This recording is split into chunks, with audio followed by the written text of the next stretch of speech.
Bible గ్రంథం ఇది భగవద్ గ్రంథం.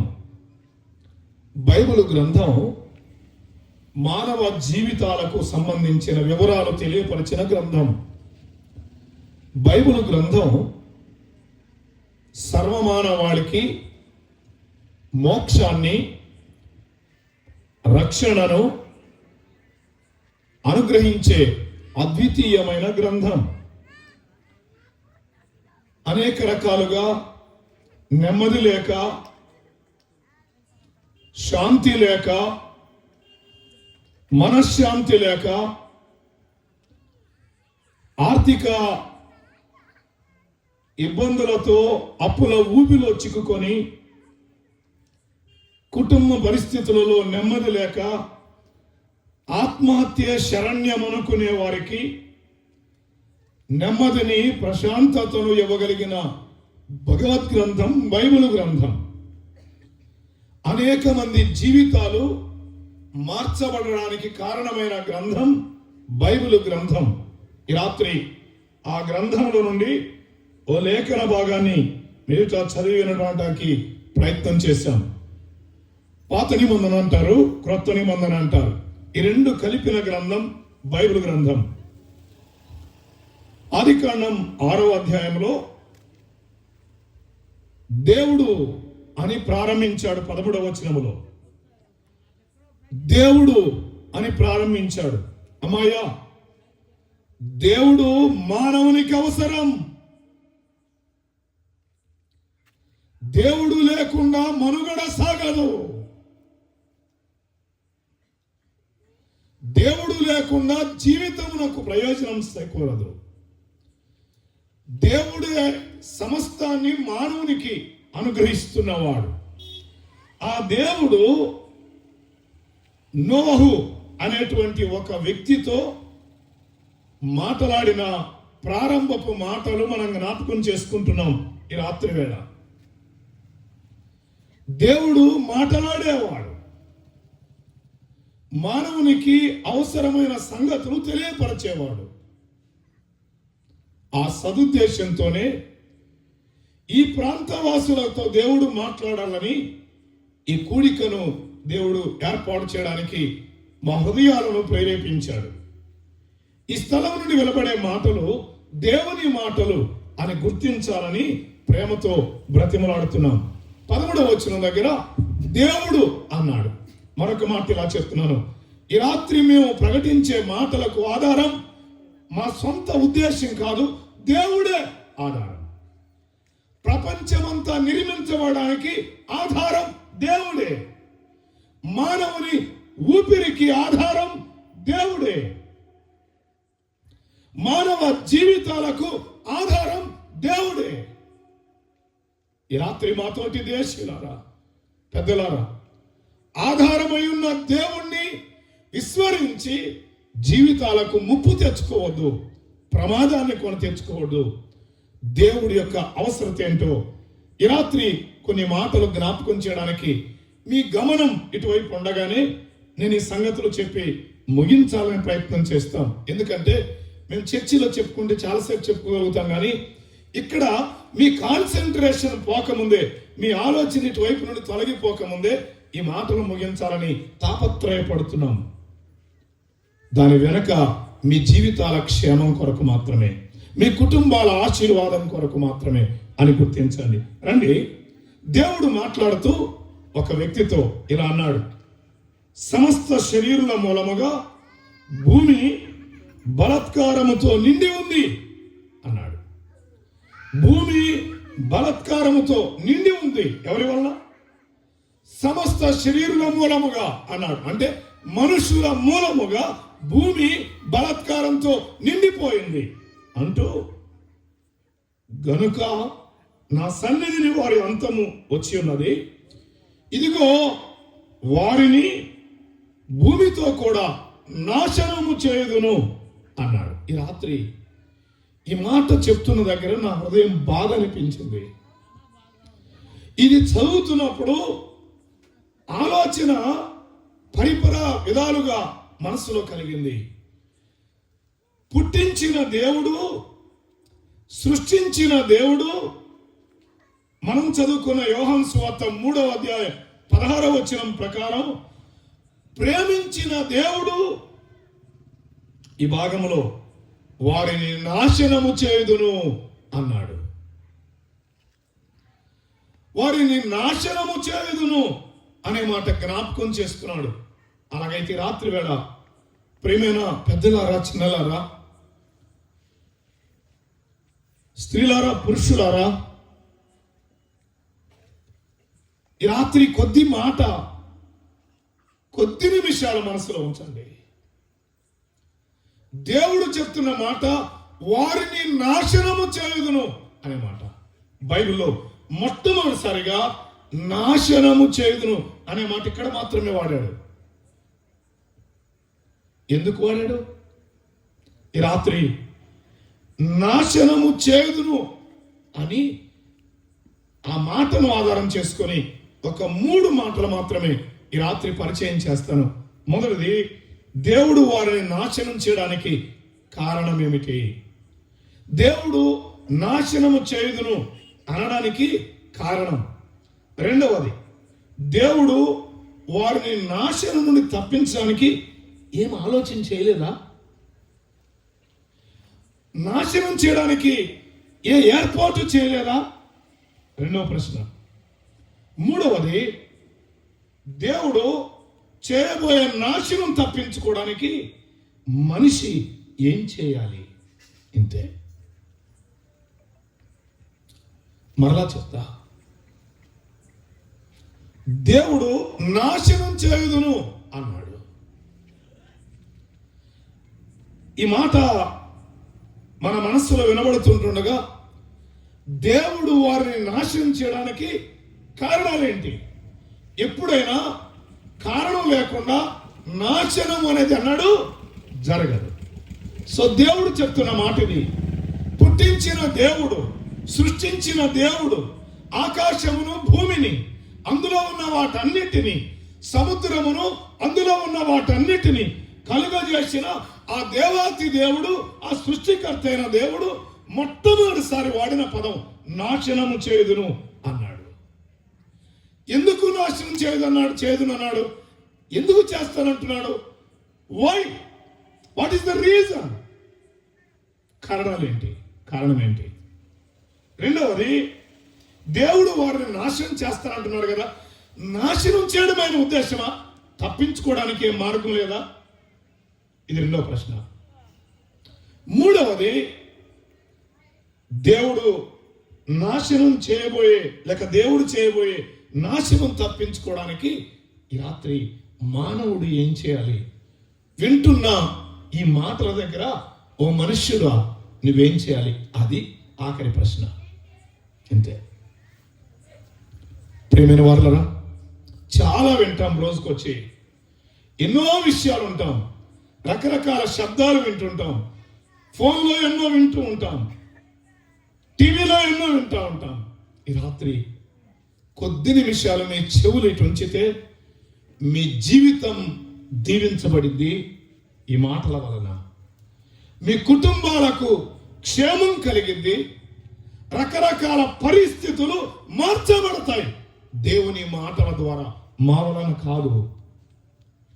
సో ఈ రాత్రి దేవుని మాటలు ఈ స్థలం నుండి ప్రకటిస్తున్నాం. రండి మోజీ మన దగ్గరికి వెళ్దాం.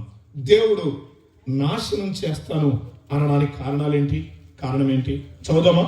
అదే 6వ అధ్యాయం దగ్గర వచ్చిన 13లో ఒక్క మాటే మనం చెప్పుకుంటే ఆ విషయాన్ని ఒకసారి అలా జ్ఞాపకం చేసుకుందాం. రండి 13వ వచనం. దేవుడు నోవాహుతో సమస్త శరీరుల మూలముగా భూమి బలాత్కారంతో, ఒక మాటలో చెప్పాలంటే భూమి బలాత్కారంతో నిండిపోయింది. ఎవరి వల్ల? మనుష్యుల వలన. శరీరుల మూలముగా అంటే శరీరములో ఉన్న ఈ మానవుని మూలముగా, మనుష్యుల మూలముగా బలాత్కారం భూమి మీద నిండిపోయింది. అదే మాట వచనం 11 చదువుదామా? వచనం 11. భూలోకము దేవుని సన్నిధిని, వినండి, భూలోకము దేవుని సన్నిధిని చెడిపోయి ఉండెను. భూలోకము బలాత్కారముతో నిండిపోయింది. బలాత్కారం. తక్కువ వాడిని ఎక్కువ వాడు ఏం చేస్తున్నాడు? బలాత్కారం చేస్తున్నాడు. ఆస్తి కలిగిన వాడు ఆస్తి లేని వాడిని బలాత్కారం చేస్తున్నాడు. బలవంతుడుగా ఉన్నవాడు మరొక కుటుంబం మీద దాడి చేసి ఆ కుటుంబాన్ని బలాత్కారం చేసి ఆ ఇంటిలో వారిని పట్టుకొని పోతున్నాడు. బలాత్కారం భూమి మీద ఉండిపోయింది. అందుకని బలాత్కారముతో నిండిపోయిన భూమి చెడిపోయింది అన్నాడు. ఈ రాత్రి భూలోకం చెడిపోయింది. అది కొత్తూరైనా, అది నిజాంపట్నం మండలమైనా, అది ఆంధ్రప్రదేశ్ అయినా, అది ఏ దేశమైనా, భూలోకం అంటే మనూరు కూడా ఉంటుందంటారా? తప్పకుండా ఉంది. ఉందో లేదో మేము కూడా గమనించిన మాట చెబుతాం. ఇక్కడ మన పిల్లలు వచ్చిన తర్వాత లొకేషన్ షేర్ చేయండి అన్నాం మేము. లొకేషన్ షేర్ చేస్తే ఈ ఊరు ఉంటేనే కనపడితే అది కనపడదు, ఉండకపోతే కనపడిద్దా? ఉంది. సో లొకేషన్లో మీ ఊరు ఉంది అంటే లోకం, భూలోకం చెడిపోయింది అంటే ఈ ఊరు కూడా చెడిపోయింది. చెడిపోని ఊరేది, చెడిపోని గ్రామమేది, చెడిపోని మనుషులు ఎవరు? భూలోకం చెడిపోయిందంటే చెట్లు కాదు, ఇల్లు కాదు. అక్కడ అన్నాడే శరీరుల మూలముగా అన్నాడు. ఈ రాత్రి మనుషులు చెడిపోయారు అనడానికి ఒక 2 కారణాలు మీ మనసులోకి తీసుకుని వస్తా. మనుషుల చెడుతనానికి సంబంధించి 2 కారణాలు చూపిస్తా. దీని ఫలితంగా దేవుని అంతరంగం ఏమైందో జ్ఞాపకం చేస్తా. రండి 6వ అధ్యాయం వచనం 1 నుండి చదువుదామా? 1 నుండి 1-2 వచనాలు. నరులు భూమి మీద విస్తరింప ఆరంభించిన తరువాత కుమార్తెలు, అది సృష్టి ఆరంభం. నరుడు చేయబడ్డాడు. తనకి సాటిన సహాయముగా ఒక స్త్రీ ఇవ్వబడింది. వారి ద్వారా సంతానము విస్తరించింది. నరులు భూమి మీద విస్తరిస్తున్నారు అన్నాడు.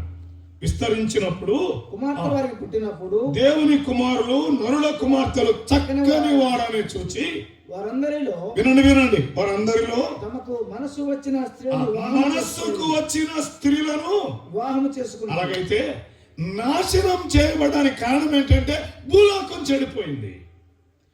భూలోకం చెడిపోయింది కాబట్టి నాశనాన్ని దేవుడు చేస్తాను అన్నాడు. చెడిపోయింది అనడానికి ఆ రోజైనా ఈ రోజు కూడా చెడిపోయిందా? అది గమనించండి. రాత్రి ఆ రోజు చెడిపోయింది భూలోకం అనడానికి గుర్తేంటి తెలుసా? రుజువేంటి తెలుసా? మరలా చూద్దామా? వారు మనస్సు వచ్చిన స్త్రీలను వివాహము చేసుకున్నారు. అలాగైతే అర్థం ఏంటంటే మనస్సుకు వచ్చినట్లు చేస్తున్నారు అనగా కొంచెం పోయండి దాన్ని.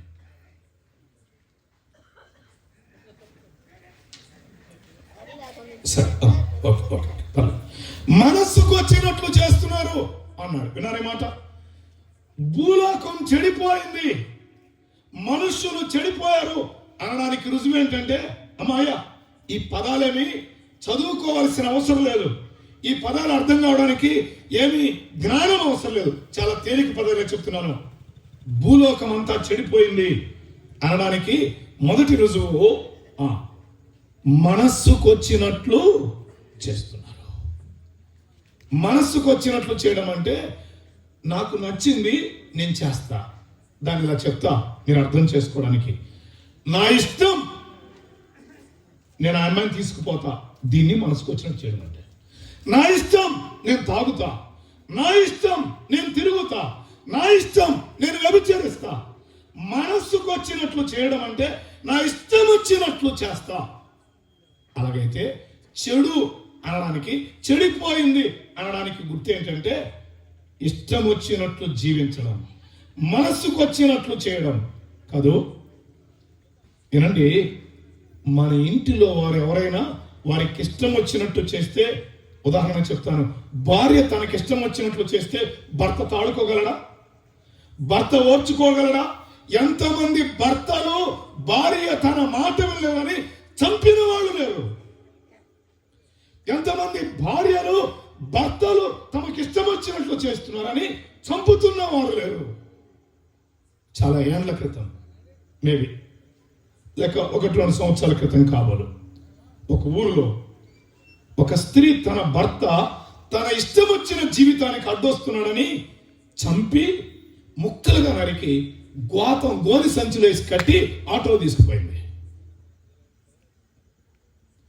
ఎంత దారుణమైన పరిస్థితులు! అలాగైతే ఇష్టం వచ్చినట్లు జీవించడం అనే దగ్గర భూలోకం చెడిపోయింది అని చెప్పడానికి ఒక రుజువు. అర్థమైందా? రెండో మాట కొడదాం. రెండవది, నేను చాలా త్వరగా ముగించడానికి ప్రయత్నం చేస్తున్నాను.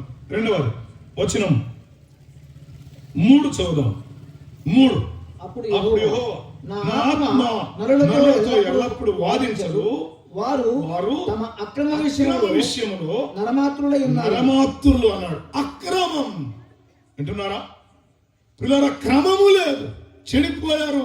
భూలోకం చెడిపోయింది అనడానికి క్రమము లేదు, వావి వరుసలు లేవు. అన్నదమ్ములు, అక్క తమ్ముడు వావి వరుసలు వేరొకరి కుటుంబాలకు చెందిన వారిని నాశనం చేయడం, రకరకాలుగా క్రమము లేని జీవితం నేడు భూలోకంలో జరుగుతుంది. అందుకే వినండి, భూలోకం ఏమైంది? చెడిపోయింది. ఇష్టం వచ్చినట్లు జీవించడం భూలోకం చెడిపోయిందనే కారణం. రెండవది, క్రమము లేకపోవడం. క్రమము లేదు, అక్రమ కార్యాలు జరిగిస్తున్నారు, అన్యాయాన్ని జరిగిస్తున్నారు, మోసాన్ని జరిగిస్తున్నారు, అక్రమానికి తెరలేపుతున్నాడు మానవుడు. ఆలోచన చేయండి. ఈ రాత్రి అక్రమం మానవ జీవితాలను రాజ్యమేలుతుంది. కుటుంబాల్లో అక్రమం, జీవితాలలో అక్రమం, దేశములో అక్రమం. అక్రమమే ప్రపంచములో ఏలుబడి చేస్తుంది. అలాగైతే రాత్రి వేళ క్రమము లేని మానవ జీవితాలు చెడుతనానికి గుర్తుగా జ్ఞాపకం చేయబడుతున్నాయి. 3వ మాట కూడా చెప్పి నేను దేవుని అంతరంగం మీ పరిస్థితి దగ్గర ఏమైందో చెప్తాను. అది 5వ వచనం చూద్దాం. 5వ వచనం. 1, ఇష్టం వచ్చినట్లు చేయడం. 2వది, అక్రమంగా నడుచుకోవడం. 3వది, నరుల చెడుతనము భూమి మీద గొప్పదనియు వారి హృదయం యొక్క తలంపులలోని ఊహంతయు ఎల్లప్పుడూ కేవలము చెడ్డయు. ఆలోచన చెడిపోయింది కాబట్టి భూలోకం చెడిపోయింది అన్నాడు. ఆలోచన చెడిపోయింది. విన్నారా? ఇష్టం వచ్చినట్లు జీవించడం చెడుతనానికి గుర్తయితే, 2వది అక్రమముగా జీవించడం 2వ కారణమైతే, 3వది ఆలోచన చెడిపోయింది. దాన్ని బైబిల్ ఏం చెప్పిందంటే దురాలోచన అన్నాడు. దురాలోచన, చెడ్డ ఆలోచనలు. అమ్మాయ్యా, ప్రేమైన వారులరా, మానవులు ఆలోచనల్లో దురాలోచనలు ఉన్నాయి.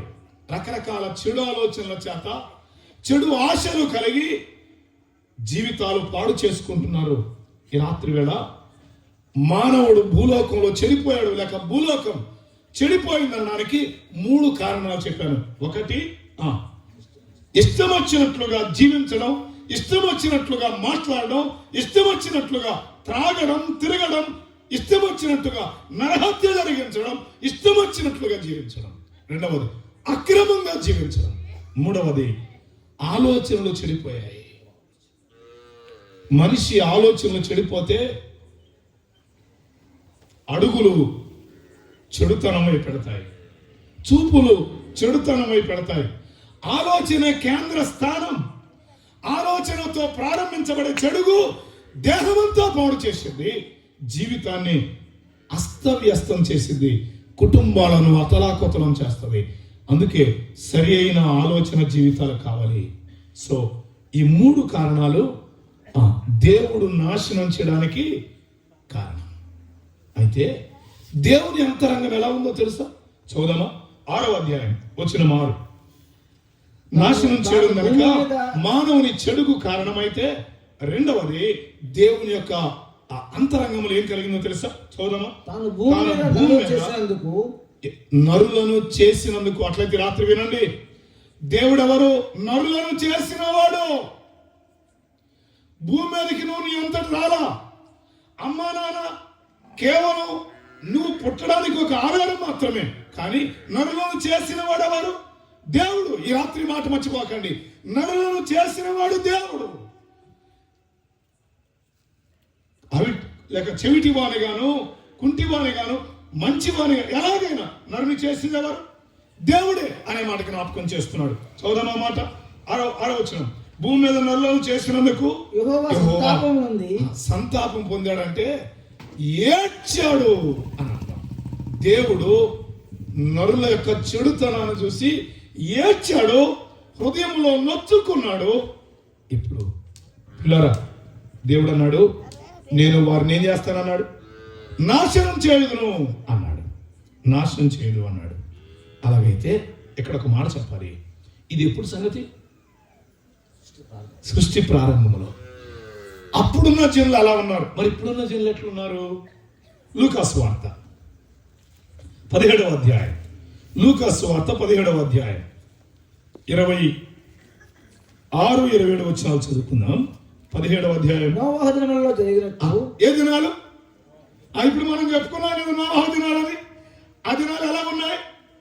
ఇష్టం వచ్చినట్టు జీవించడం కదా, అక్రమంగా జీవించడం, ఆలోచన చెడిపోవడం, అసలు భూలోకమే చెడిపోయింది అన్నాడే. నోవహు దినాలవి. ఇప్పుడు చదువుదామా? నోవహు దినములలో జరిగినట్లు మనుష్య కుమారుని దినములలో జరుగును. ఏంటది? మనుష్య కుమారుని దినాలు జరుగును అంటే నేటి దినాలు మనుష్య కుమారుని దినాలు. మనుష్య కుమారుడుగా యేసుక్రీస్తు లోకములోనికి వచ్చిన నాట నుండి వాటికి ఒక పేరు పెట్టారు, మనుష్య కుమారుని దినాలు అని. ఇప్పుడు ఎలా ఉన్నాయి చదువుదామా? 27వ వచనం. నోవహు ఓడలోనికి వెళ్ళిన దినము వరకు జనులు తినుచు త్రాగుచూ వచ్చింది, పెండ్లాడుచు పెళ్లికిచ్చుచూ వచ్చింది. అంతలో జలప్రళయం వచ్చి. అంటే దాని అర్థం ఏంటంటే, అక్కడ దాని అర్థం నోవహు ఓడలోనికి ప్రవేశించే వరకు జనులు ఎలా ఉన్నారు? తింటున్నారు, త్రాగుతున్నారు, విచ్చలవిడిగా జీవితాన్ని కొనసాగిస్తున్నారు. అది నోవహు దినాలు అయితే, అమ్మయ్య ఇదే దినాలు ఎవరి దినాలు? ఈ రోజు కూడా విచ్చలవిడితనం లేదు, ఈ రోజు కూడా ఇష్టం వచ్చినట్లు చేయడం లేదు, నోటికి వచ్చినట్లుగా మాట్లాడడం, ఇష్టం వచ్చినట్లుగా జీవించడం. ఈ జీవితాల దగ్గర దేవుడు దుఃఖపడుతున్నాడు, హృదయములో బాధపడుతున్నాడు. ఎవరు? నిన్ను పుట్టించిన దేవుడు, నిన్ను పోషిస్తున్న దేవుడు. ఇప్పుడు రండి, ఈ పరిస్థితుల దగ్గర ఆ రోజు నాశనం ఎలా జరిగింది? పేతురు రాసిన 2వ పత్రికలో ఆ రోజు దేవుడు నాశనం చేస్తానన్నాడు కదా. ఎలా నాశనం చేశాడు? పేతురు రాసిన 2వ పత్రిక 3వ అధ్యాయం 6 చదువుకున్నాం.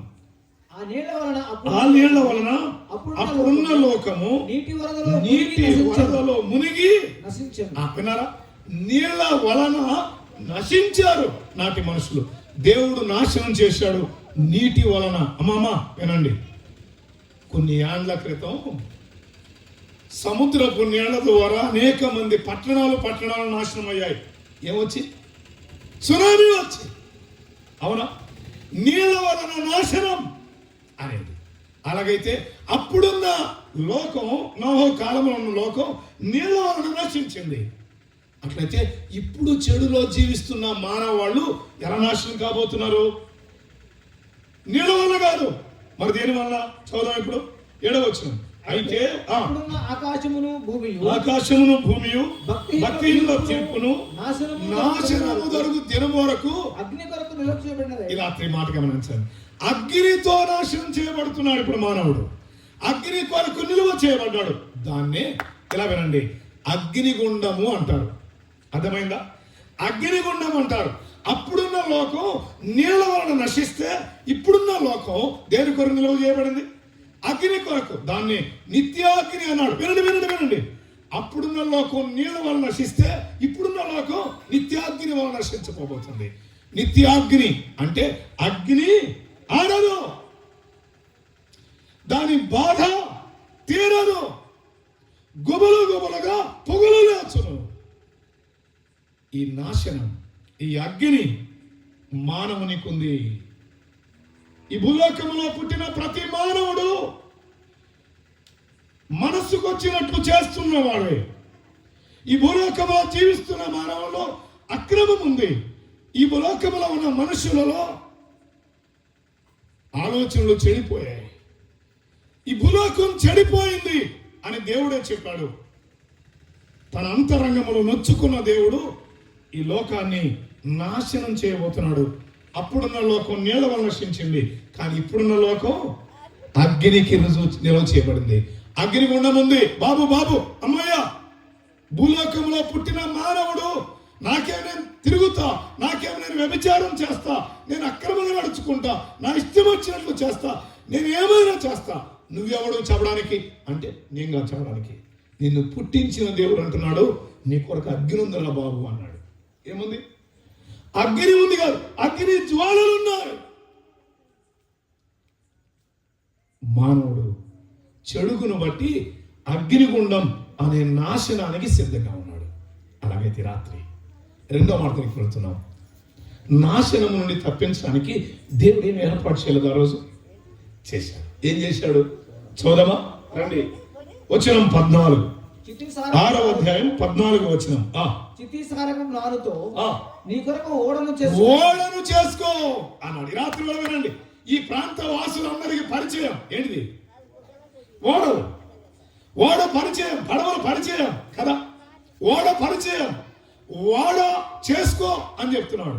అలాగైతే ఆ రోజు దేవుడు ఓడను నాశనం నుండి తప్పించుకోవడం కొరకు సిద్ధం చేశాడు. వినండి, నా కొరకు మాత్రమేనా? రండి ఒక్కొచ్చాను మనం చదువుదాం. పేతురు రాసిన మొదటి పత్రిక 3వ అధ్యాయం. పేతురు రాసిన మొదటి పత్రిక 3వ అధ్యాయం 20వ వచనం చదువుదాం. చూడండి, పేతురు రాసిన మొదటి పత్రిక 3వ అధ్యాయం 20వ వచనం. పూర్వము నోవహు దినములలో ఓడ సిద్ధపరచబడుచుండగా అవిధేయులైన వారి యొద్దకు అనగా చెరలో ఉన్న ఆత్మల యొద్దకు ఆయన ఆత్మరూపిగానే వెళ్ళి విన్నాడా? అట్లా ఓడ ఎంతమంది కొరకు? అందరి కొరకు. అవునా? అందరి కొరకు ఓడ సిద్ధపరచబడింది. అలాగైతే వినండి, ఓడలోనికి రావడానికి ఆ రోజు ఏం చేయబడింది? ప్రకటించబడింది. ఆ రోజు ప్రకటన జరిగింది, ఈ రోజు కూడా ప్రకటన జరుగుతుంది. ఈ రాత్రి ప్రకటన అదే, మేము చెప్పే మాట అదే. అర్థమైందా? ఆ రోజు ప్రకటన ఏంటంటే ఓడలోనికి రండి అనే ప్రకటన. ఓడలోనికి రండి అనే ప్రకటన ఆ రోజు వినబడుతూ వచ్చింది. అమ్మాయ పెద్దల రచనలారా వినండి, రాత్రి ఆ ఓడలోనికి రండి అని ప్రకటిస్తే అవిధేయులైన వారు ఏం చేశారు? లెక్క చేయలేదు. అబ్బో అవసరం లేదు, మాకు నువ్వెవడివి, ఇది మాకు అక్కర్లేదు అని ఆ ఓడలోనికి చేరకుండా వారు దూరంగా ఉండిపోయారు. అవిధేయులయ్యారు, ప్రకటింపబడిన మాటకు లోబడలేదు. ఇప్పుడు వినండి, 7వ అధ్యాయానికి వెళితే జల ప్రవాహం వచ్చింది. భూమి మీద ఉన్న ఓడ నీళ్లలో ఏమవుతుంది? తేలుతుంది. ఓడలోనికి ఎవరు వచ్చారు? ప్రకటన ప్రకటిస్తుండగా ఎవరు రాలేదు, 8 మంది మాత్రమే వచ్చారు. ఎవరు వాళ్ళు? నోవహు కుటుంబం మాత్రమే ఓడలోనికి వచ్చారు. ఇప్పుడు ఓడ నీళ్ల మీద తేలాడుతుంది. ఓడ రోడ్డు మీద వెళ్ళిద్దా, నీళ్ల మీద వెళ్ళిద్దా? అదే సముద్రం లేదు. ఆ ఓడ ఉన్న దగ్గర సముద్రం లేదు, కానీ నీళ్ళన్నీ ఎక్కడికి వచ్చాయి? ఊళ్ళోకి వచ్చేదే. ఇప్పుడు ఓడేమైంది? నీళ్ళ మీద తేలింది. మరి మనుషులు ఏమయ్యారు? ఓడ బయట నశించేరి.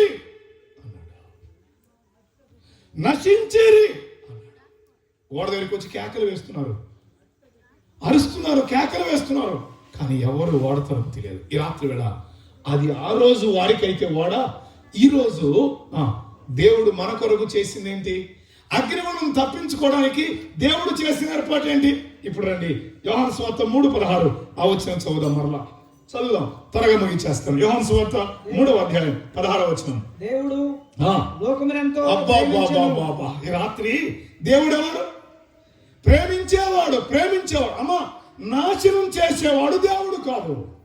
దేవుడు ఏం చేసేవాడు? మరి నాశనం ఎందుకు వస్తుంది? మన చెడుగును బట్టే. నాశనం ఎందుకు వస్తుంది? మన పరిస్థితులను బట్టే. నాశనం ఎందుకు వస్తుంది? మన ఇచ్చలివిడి జీవితాన్ని బట్టే నాశనం. మనం చెడిపోయిన ఆలోచనలు బట్టే నాశనం. కాబట్టి రాత్రి వేళ ప్రేమించిన దేవుడు మనము అగ్నిగుండానికి వెళ్ళకూడదని దేవుడు ఏం చేశాడు? చదువుదామా. దేవుడు లోకమును, ఏ లోకం? భూలోకం. ఏమైంది? భూలోకం చెడిపోయింది. చెడిపోయిన భూలోకాన్ని దేవుడు ప్రేమించి చెప్పండి ఇప్పుడు ఆయన తన అద్వితీయ కుమారునిగా పుట్టిన వాని యందు విశ్వాసముంచు ప్రతివాడు నశింపక అన్నాడు. వినారా? నాశనము చేయదు అని చెప్పిన దేవుడు నాశనం కాకుండా ఉండాలని మానవుని కొరకు దేవుడు ఏం చేశాడు తెలుసా? నశింపక నిత్య జీవం పొందినట్లు ఆయనను అనుగ్రహించాడు. ఎవరిని?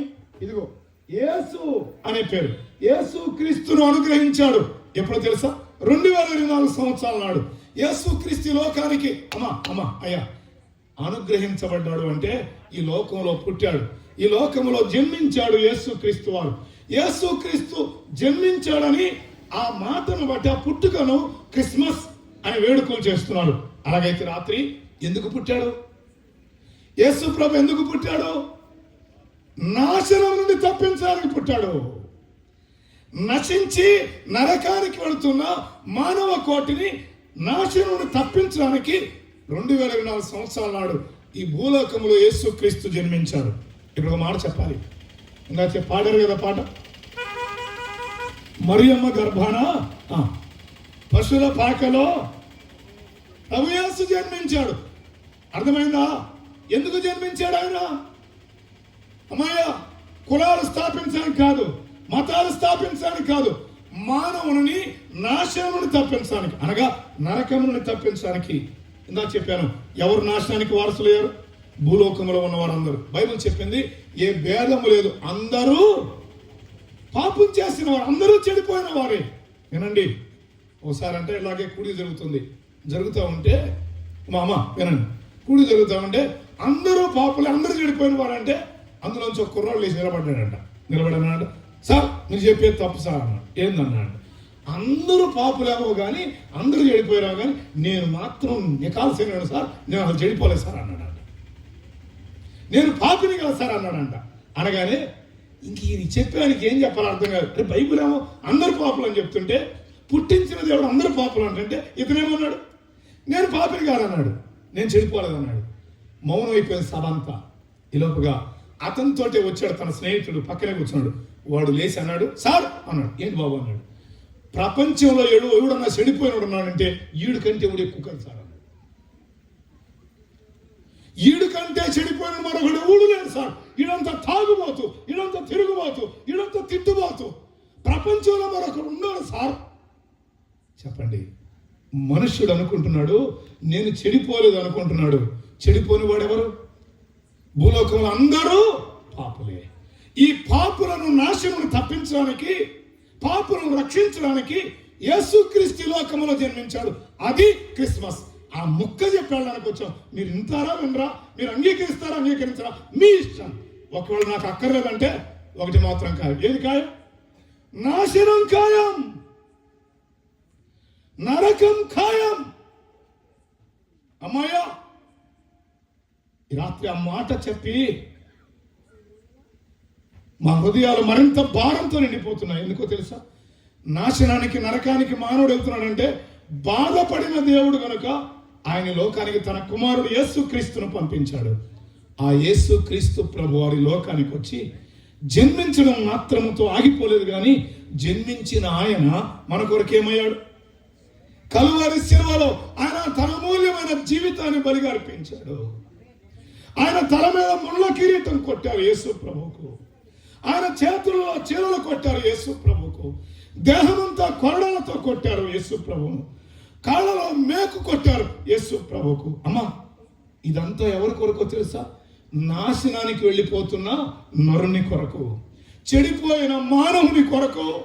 యేసు ప్రభు శిలువలో గాయపరచబడ్డాడు. యేసు ప్రభు కలువరి శిలువలో రక్తం కార్చాడు. పుట్టిన యేసు ప్రభు వారు కలువరి శిలువలో ఆయన 3 మెడకుల మధ్య వ్రాలాడ తీయబడ్డాడు. పుట్టిన యేసు ప్రభు వారు కలువరి శిలువలో ఆయన రక్తం కార్చాడు. పుట్టిన యేసు ప్రభు వారు ఆయన కలువరిలో ప్రాణం పెట్టాడు. ఎందుకో తెలుసా?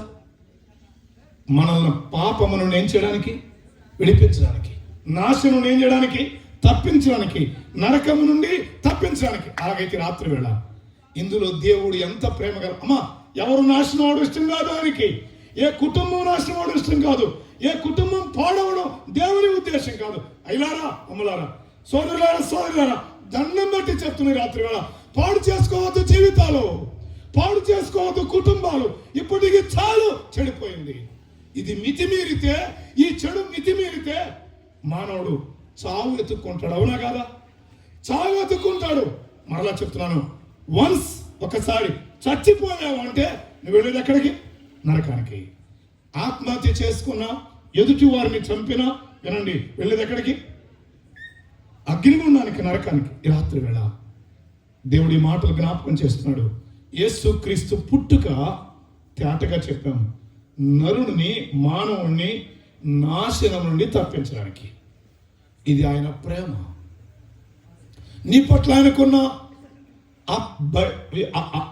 అమూల్యమైన ప్రేమ. ఆయన రక్తం కాచాడు, ప్రాణం పెట్టాడు, సమాధి చేయబడ్డాడు, మూడో దినం తిరిగి లేపబడ్డాడు. ఆఖరి మాట చెప్పి ప్రార్థన చేస్తున్నాం. మూడో మాట ఏం చెప్పుకున్నాం? దేవుడు చేయబోయే నాశనం తప్పించుకోవడానికి మానవుడు ఏం చేయాలి? దేవుడు ఏం చేశాడు? తన కుమారుని లోకాన్ని పంపించాడు. విన్నారా? దేవుడేమో తన కుమారుని పంపించాడు. ఆయన కలువరిశిలో బలి చేశాడు. ఆయన మన కొరకు ప్రాణం పెట్టాడు. బాబు, బాబు, అమ్మాయ, మానవులమైన మనం నరకం తప్పించుకోవడానికి, నాశనం విడిపించబడడానికి ఆయన ప్రాణం పెట్టాడు. ఇప్పుడు మరి మనం ఏం చేయాలి? ఆ రోజు నీళ్ళల్లో నుంచి నాశనం తప్పించుకోవాలంటే ఏం చేయాలి? అంతే. సూక్ష్మ మోక్షం అంటారు దాన్ని. ఓడలో ప్రవేశిస్తే చాలు. మానవుడు చేయాల్సిన పని అది. ఆ రోజు ఏం చేయాలి? చదువుదాం ఒక మాట. ఆదికాండం 6వ అధ్యాయం, ఆదికాండం 7వ అధ్యాయం 7వ వచనం చదువుదామా? 7వ అధ్యాయం 7వ వచనం. అప్పుడు నోవహును అతనితో కూడా అతని కుమారులను, అతని భార్యలు, అతని కోడళ్లను, వినండి, ఆ జల ప్రవాహము తప్పించుకొనుటకు ఓడలో ప్రవేశించింది. విన్నారా అమ్మమ్మ? ఓడలో ప్రవేశించారు. అది ఏ వాడ? రక్షణ వాడ. అది రక్షణ వాడ. వారు రక్షించబడ్డానికి ఓడలో ప్రవేశించారు. పేతురు పత్రిక అన్నాడు, ఆ యనమండుగురు ఏం చేయబడ్డారు? రక్షించబడ్డారు. రక్షించబడడానికి ఓడలో ప్రవేశించారు. వినండి, ఆ ఓడ ఎంతమందికి? అందరికీ. కానీ ఆ రోజు ఎంతమంది ప్రవేశించారు? 8 మంది. మిగిలిన వాళ్ళు బైబిల్లో చెప్పింది వాళ్ళు అవిధేయులు ఈ లోపల చాలా అవిధేయులు అయ్యారంటే మాట వినలా, ప్రకటిస్తుంటే అప్పో మాది కాదు ఇది, ఎప్పో అవసరం లేదు అని ఏం చేశారు? త్రోసేశారు, నిరాకరించారు. ఈ లోపు రానే వచ్చింది ఏంటిది? జలప్రలయం. ఓడలోకి ప్రవేశించలేదు వీళ్ళు. కేకలేస్తున్నారు. అయ్యా, నో, నువ్వు చెప్పింది రైట్, తలుపుది అంటున్నారు. తలుపు తీసే అవకాశం ఉందా? తలుపు తీసే అవకాశం లేదు. ఇప్పుడు వినండి, ఒక్క వచనం అక్కడ చదువుదామా? అక్కడ జరిగింది ఏంటో. వచనం 7:21. అప్పుడు అంటే నీళ్లు వచ్చినప్పుడు, జల ప్రవాహం వచ్చినప్పుడు, అప్పుడు పక్షులేమి, పశువులేమి, మృగములేమి, భూమి మీద ప్రాకు పురుగులేమి, భూమి మీద సమస్త సంచరించు సమస్త శరీరులేమి, సమస్త నరులేమి చచ్చిపోయి. విన్నారా? ఆ రోజు జల ప్రళయం వస్తే చచ్చిపోయారు. ఇంకో మాట ఇక్కడ చెప్పాలి. పురుగులు, పక్షులు, పశువులు ఇవన్నీ చచ్చిపోయాయి. మానవుని యొక్క చెడుగు వాటి కూడా చుట్టుకుంది. ఈనాడు నీవు చేసిన పాపం నీ ఇంట్లో కూడా చుట్టుకునింది. నువ్వు చేస్తున్న చెడుగు నీ పిల్లలకు అంటుకుంటుంది. నువ్వు చేసిన అన్యాయం నీ బిడ్డలు అనుభవిస్తారు. ఈ రాత్రి అర్థం చేసుకోండి. దేవుడు ప్రేమించి తన కుమారుడు యేసుక్రీస్తుని 2020 సంవత్సరాలు పంపించాడు. ఈ లోకానికి ఆయన వచ్చాడు. నిన్ను ప్రేమించి నీ కొరకు రక్తం కార్చాడు. నిన్ను ప్రేమించి నీ కొరకు ప్రాణం పెట్టాడు. సమాధి చేయబడి తిరిగి లేపడ్డాడు. ఈ రాత్రి అమ్మాయ, ఆ రోజు వాళ్ళు తప్పించుకోవడానికి ఎక్కడ ప్రవేశించాలి? ఈ రోజు మానవుడు అగ్నిని తప్పించుకోవడానికి ఏం చేయాలి? మరలా యోహాను సువార్త 3:16 చదువుతారా? అయిపోయింది వర్తమానం. యోహాను సువార్త 3:16 మరలా చదువుతారా? దేవుడు లోకమును ఎంతో ప్రేమించెను కాగా ఆయన అద్వితీయ కుమారునిగా పుట్టినవాడు ఆయన వారు అద్వితీయుడు, ఆయనే కుమారుడు, ఆయన మాత్రమే అని గుర్తుపెట్టుకోండి. ఆయన పుట్టినవాడు. ఈ లోకంలో యేసుక్రీస్తు జన్మించాడు. అర్థమైందా? ఆయన పుట్టాడు. యేసుక్రీస్తు పుట్టాడు. క్రీస్తు పుట్టుక క్రిస్మస్. అర్థమవుతుందా? అద్వితీయ కుమారునిగా పుట్టిన వారి యందు అయిపోయింది. విశ్వాసముంచు ప్రతివాడు ఆ రోజు ఓడలో చేరితే నాశనం లేదు. ఈరోజు విశ్వాసం ఉంచితే చాలు. అమ్మాయ్యా, పెద్దలారా, చిన్నలారా, యేసు ప్రభునందు విశ్వాసం ఉంచండి. యేసు ప్రభునందు విశ్వాసం ఉంచితే ఆయన నిన్ను నిత్యాగ్ని నుండి తప్పిస్తాడు, నీకు రక్షణ ఇస్తాడు, నీకు పరలోకం ఇస్తాడు. ఈ రాత్రి నాశనం తప్పించుకుంటావా? నరకం తప్పించుకుంటావా? దీనికి ఖర్చు లేదు, దీనికి ఏమి కష్టం లేదు. చేయవలసిన కార్యమంతా ఎవరు చేశారు? యేసుక్రీస్తు లోకంలో పుట్టి చేశాడు, నిన్ను ప్రేమించి నీ కొరకు. అలాగైతే రాత్రి నువ్వు చేయాల్సింది కేవలం విశ్వాసం ఉంచడమే. ఎక్కడ? రోమపత్రిక 10:9 చదువుతారా? ఎక్కడ విశ్వాసం ఉంచాలి? ఏమని విశ్వాసం ఉంచాలి? అమాట చదివి ప్రార్థన చేద్దామా? అదేమనగా అంటే ఏమని విశ్వసించాలో చెప్తున్నాడు. అదేమనగా యేసు ప్రభువని నీ నోటితో ఒప్పుకొని దేవుడు మృతులలో నుండి ఆయనను లేపినని అయ్యా హృదయములో విశ్వసించాలి. ఏ హృదయం చెడిపోయిందో ఆ హృదయములో దేవుని యందు విశ్వాసం ఉంచు. యేసు ప్రభు నీ కొరకే ఈ లోకానికి వచ్చాడని, ఈ లోకంలో యేసు క్రీస్తు పుట్టింది నీ కొరకని, నీ పాపముల కొరకే ఆయన మృతి పొందాడని, నీ పాపముల కొరకే ఆయన సమాధి చేయబడ్డాడని, నీ పాపముల కొరకే ఆయన తిరిగి లేపడ్డాడని హృదయం ముందు విశ్వాసం ఉంచితే నీవు రక్షించబడతావు. నాశనం చేయబడకుండా రక్షించబడతావు. ఆ రోజు వారు 8 మంది రక్షించబడ్డారు. ఎలా? ఓడలోకి చేరి. దాన్ని విధేయత అంటారు, దాన్ని విశ్వాసం అంటారు. ఈ రోజైనా నీకు విధేయత ఉంటే విశ్వాసం ఉంచుతావు. విశ్వాసం ఉంచితే నీకు కూడా అగ్నిగుండం లేదు, పరలోకం ఉంటుంది. ఒకసారి ప్రార్థన చేసి చూడకూడదు? అయ్యామా, మనసులో ఒక చిన్న మాట ప్రార్థన చేయకూడదు? ఎస్సయ్యా, నేను తెలుసో తెలియకో పాపం చేస్తున్నానయ్యా, నన్ను క్షమించయ్యా. యేసయ్య, నువ్వు ఈ లోకంలో నా కోసం పుట్టావని అర్థమైందయ్యా, నా కొరకు రక్తం కార్చావని అర్థమైంది, నా కొరకు ప్రాణం పెట్టావని అర్థమైందయ్యా అని ఒక చిన్న ప్రార్థన చేయి. దేవుడు నిన్ను ప్రేమించిన దేవుడు నీ జీవితం బాగు చేస్తాడు, చెడుగు నుండి విడిపిస్తాడు, నీ కుటుంబానికి నెమ్మదిస్తాడు. ఇక్కడ కూర్చున్న అనేక మంది త్రాగుబోతులే మా ప్రియ సోదరులు, వాళ్ళకి అనేక మంది జీవితాలు చెడిపోయినవే, కానీ ఈరోజు బాగుపరచబడ్డాం. దీనికి కారణం యేసు ప్రభునందు విశ్వాసం ఉంచడం చేత. యేసు ప్రభువుని నమ్ముకోవడం ద్వారా జీవితాలు మార్చబడ్డాయి. అమ్మాయ్యా, మీ జీవితాలకు నెమ్మది దొరికింది, మీ కుటుంబాలకు క్షేమం దొరికింది. అడగండి యేసు ప్రభుని. ఎందుకు అనవసరంగా ఖర్చు చేసుకుంటారు? అనవసరంగా జీవితాలు నెమ్మది లేకుండా చేసుకుంటారు. యేసయ్య నెమ్మదిస్తాడు, యేసయ్య మనశ్శాంతి ఇస్తాడు, యేసయ్య నీకు పాప క్షమాపణ ఇస్తాడు. యేసుక్రీస్తు వారు నిన్ను నాశనము నుండి తప్పిస్తాడు, నరకం నుండి తప్పిస్తాడు. మనస్ఫూర్తిగా ప్రార్థన చేయరాదు? ఈ లోకములో పుట్టిన యేసు ప్రభువును కాదని తెలుసుగాక. నమ్మిన వారలారా, ఒక చిన్న హెచ్చరిక చేసి ముగిస్తున్నాను. ఆ రోజు నోవహు కుటుంబం ఆనాటి ప్రజలకు విశ్వాసాన్ని ప్రకటించారు. ఈరోజు నమ్మిన నీవు నేను కూడా ఏం చేయాలి? అదే విశ్వాసాన్ని మన ఇరుగు పొరుగు వారికి ప్రకటించాలి, మన జీవితం ద్వారా ప్రకటించాలి. ప్రకటించడం ద్వారా అనేకులు ఓడలోకి లేక ప్రభువులోకి చేర్చబడతారు. సో ఆ రోజు ఓడలోకి, ఈరోజు ప్రభువులోకి. విశ్వాసం ఉంచితే చాలు. తల వంచండి.